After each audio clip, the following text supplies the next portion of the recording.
count of 3, we're gonna say our body counts at the same time. For the first time. Okay. Ready? 1, 2, 3, 650. Oh!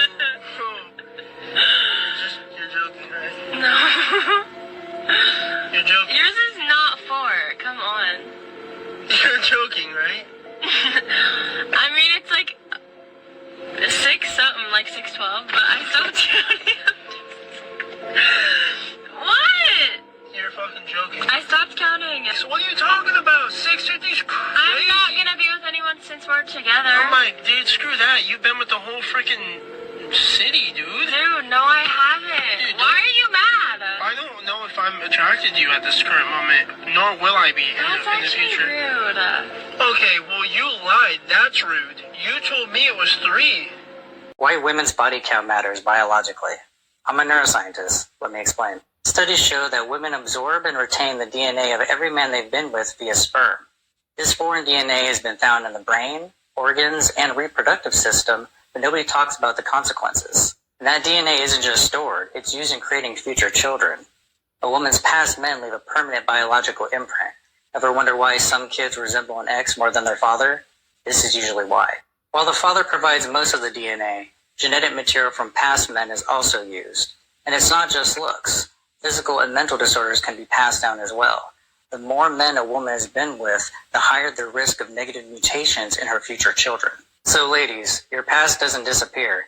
Every man leaves a mark on your body and your future children. And fellas, think twice before having a child with a woman who's been with too many men, because you won't be the only one shaping that child. Disturbing? Alarming? Let me know in the comments. You sent me this article that I think should have been taught a long time ago in sex education, in Sunday school, in like all over the place for young girls. Why don't you introduce it? Well, it would have changed your whole life. Absolutely.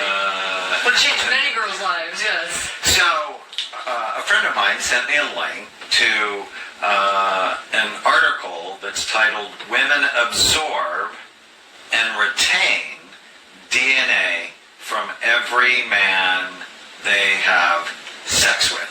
Scary, right? So you're convinced. Right, you're convinced, well, you're not a woman, but I think most of us are going, right? Because you're convinced that's why I keep tearing up the house, right? Now I'm pretty sure that I have never dated a Navy SEAL. I certainly haven't been married to one, so it doesn't explain like why I love fighting and all this stuff. Well, at least I don't think so, but yeah. It's really an interesting concept. My ex-husband was a contractor, so he's convinced this is why I keep tearing up our house, right? But explain what this article shows. Well, this is actually a replication of another study, which is why it really blows my mind. I mean, the first time I read this, that whoever you have sex with, for women, you actually begin to incorporate the DNA of the man into your body. So it's very important to be thoughtful.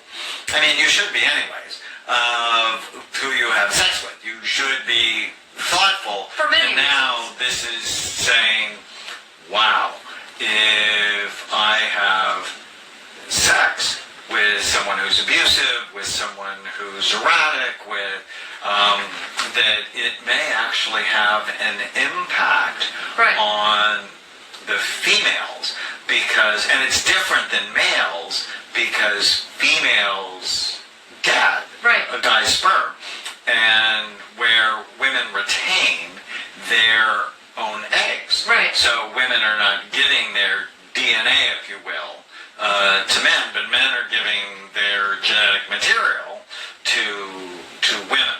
So it's really interesting when you think of this idea, the 2 shall become 1, or the 5 shall become 1, right?